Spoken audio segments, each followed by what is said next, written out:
We've just crossed over 300 nautical miles from the Balearic Islands, spending 2.5 days at sea. There's a new continent beneath our keel, but when we set foot on land, we're still technically in Spain. I think I first learned about Melilla and Ceuta in geography class in my teens.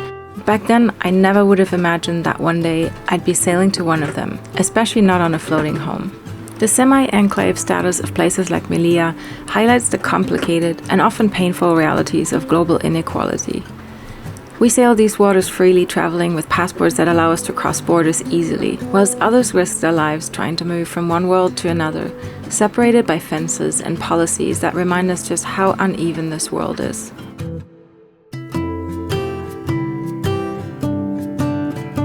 We found ourselves navigating a very different kind of border reality, one shaped not by fences, but by a Kafkaesque journey that sent us across the entire city for 3 days, trying to figure out the necessary paperwork for the boat and our 2 dogs to travel to Morocco. We're on our way to Melilla downtown to do the paperwork for the doggies. We need a health certificate from a veterinarian here before we travel on to Morocco. I just checked here with the Capitania, like the maritime authorities, to see if we need to issue a Zarpi because we're leaving the European Union and traveling to Morocco, because that's what I usually have done in the past when I traveled with my boat in Central America. But apparently, only commercial vessels need to issue a Zarpi, so we don't have to do that. I'm also trying to check in with the marina in Hoceima, which is going to be our port of entry, to see what they say, what kind of paperwork we need to make sure we've got everything in order when we arrive. So we'll see how that goes.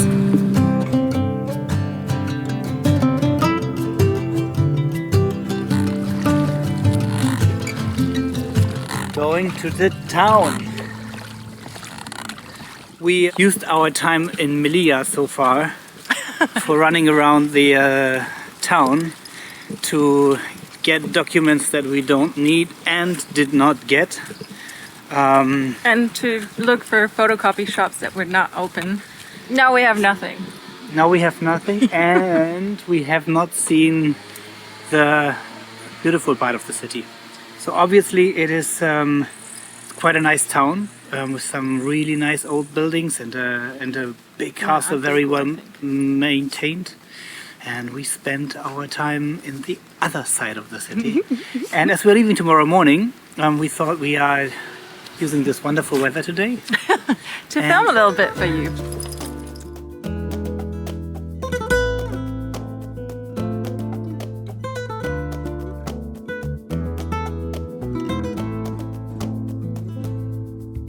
Melilla is layered with history. The old fortress walls built atop Phoenician and Roman foundations still stand strong, overlooking the harbor like a silent witness to centuries past.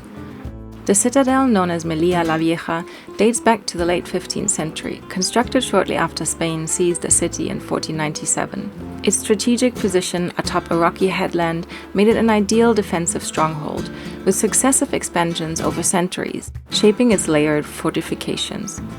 As we wandered along the backside of the Citadel, we came across a massive stone arch, part of an old cave-like structure carved directly into the cliffside. This impressive arch is known as the Punta de Santiago, an entryway and lookout built into the lower defenses of Melilla la Vieja. Once used for surveillance and storage, it now feels like a natural amphitheater, echoing with centuries of sea breeze and footsteps. This is pretty cool. I didn't expect this. Wow. If you ever find yourself in Melilla, make sure you walk around the castle. It's definitely worth a visit.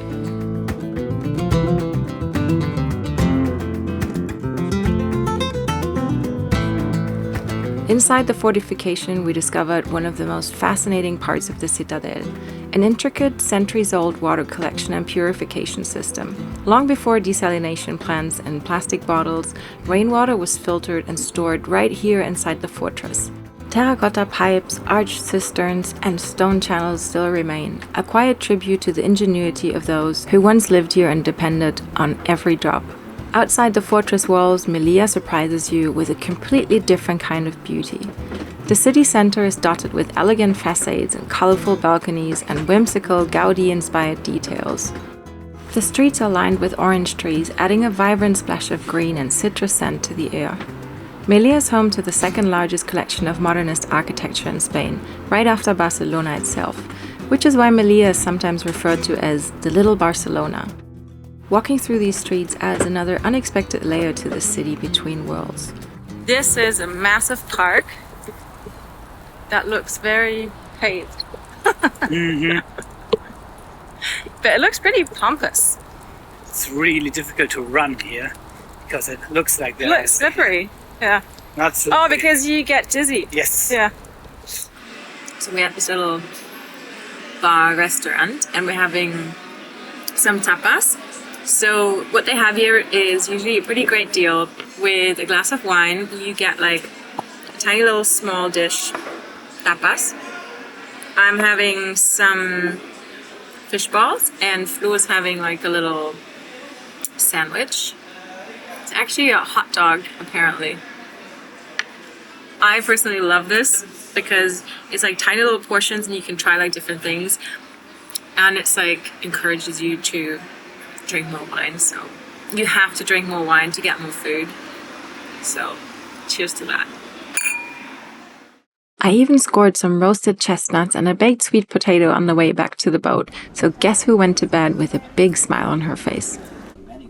During most of our stay at anchor in Melilla, the wind was honking, often in the 30s, with whitecaps rushing by the portholes. Santana with her big safe anchor held us steady like a champ, and when the winds finally eased, we slipped into the marina for a quick fuel stop, planning to leave before dawn. It's 4:30 in the morning. The discotheque here in Melilla is still going strong. It was a short night. And now we're gonna untie the lines and sail to Morocco. I'm super excited to see Morocco. A little tired. I like leaving it when it's still dark. That's something magical. It's like leaving on a road trip when I was a kid with my parents. I mean, apart from the discotheque sound in the background. Kind of has a sense of adventure and I don't know, you gotta leave in the dark because otherwise you can't make it. You know, it's like climbing up to the top of a mountain and you have to get up at 2 at night or something to reach the top for sunrise. It's cool.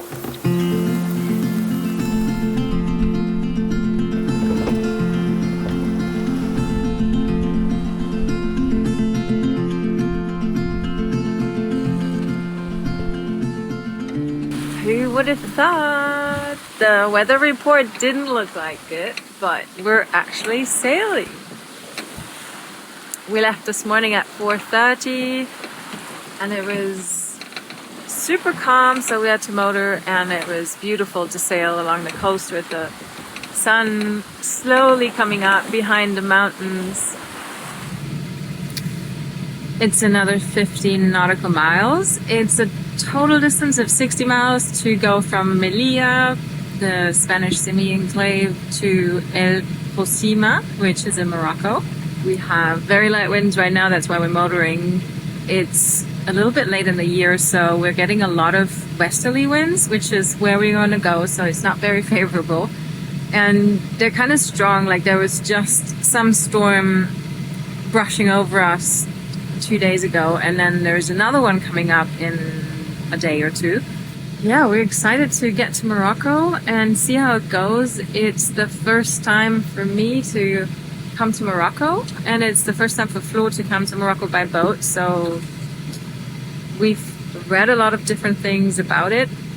And well, we're coming with 2 dogs and 3 drones, dogs being considered as filthy animals and drones being illegal in the country. I had seen that Sam Holmes had been doing a similar trip as we're doing right now, so I reached out to him and I asked him how he did it with his drone, and he said he was just straightforward declaring it. Now the problem with declaring the drones is that every time you go into the harbor or into the marina, which you have to do because anchoring is not permitted, you have to clear into the country, and then when you leave the marina, you have to clear out of the country. So every time you go into the marina, you have to fill out some extra form for the drones, and then they get concealed, and then when you leave, you get them back, hopefully. So yeah, we've heard very different things. We've read very different things on Navili and No Foreign Land, and yeah, we'll see. We'll share our experience with you. There's not much here on the coast. Got some beautiful dolphins.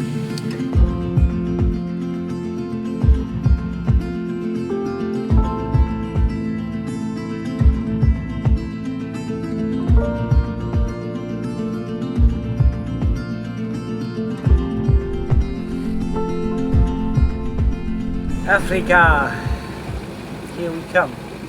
Excited to go to Morocco? A bit anxious because you never know how much customs likes you. Fro's a little bit of a firecracker when it comes to officials, so I'll try and do my very best to charm them, and hopefully it's not going to take too long.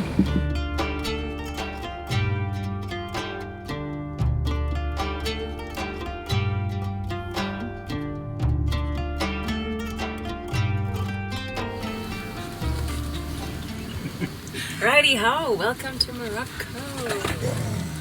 Salam alaikum. Malaikum salam.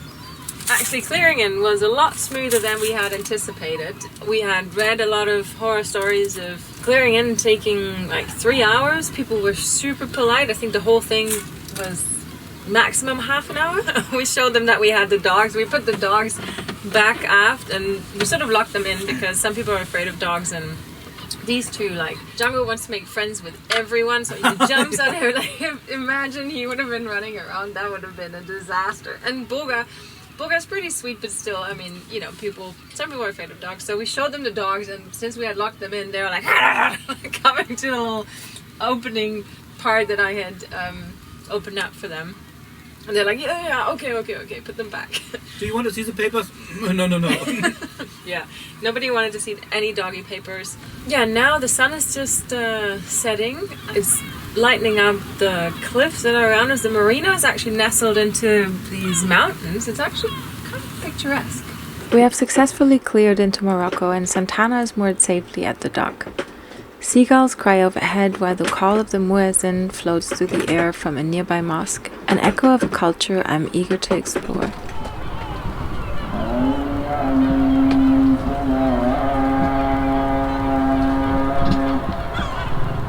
Waking up the next morning wandering the nearby docks, I found myself struck by a familiar rhythm.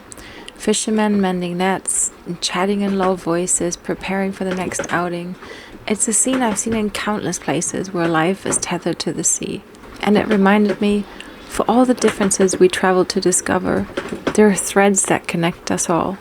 Quiet, simple moments that echo across oceans. I could have stood there watching for hours.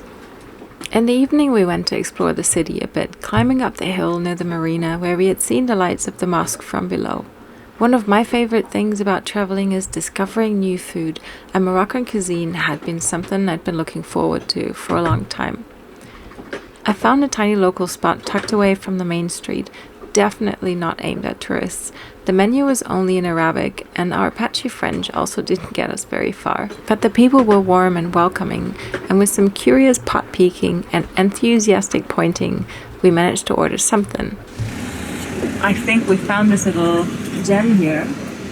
It seems to be a pretty local spot where you can eat tagine. It's like a pot made from clay where you put in different meats and vegetables, and it has like a little cylindric hat. And we ordered kind of like little meatballs made from sardines, and another one with beef. It comes with potatoes and vegetables, I think, and it sits on the fire for quite a long time. And it looks really nice. And when I looked around for a place to eat, I was looking at Google Maps, and it seemed that a lot of restaurants were kind of like westernized food, which is kind of weird when you're in the kingdom of the West. But yeah, it looked like lots of fries and burgers and stuff like that. So I'm really excited that we found this place that seems very local. And Flo loves tagine. He's not so much loving going out for dinner or food, which I totally love. So I'm happy I found a place that we can both agree on. So let's see how the food is. The food was beyond flavorful, and I loved just sitting there watching the rhythm of the city's evening come alive. Tomorrow we'll be clearing out already, making our way west. And though it wasn't part of the original plan, our next stop will take us back to Spanish territory. Another border and another glimpse of how different worlds coexist, side by side and yet worlds apart. And more about that next week.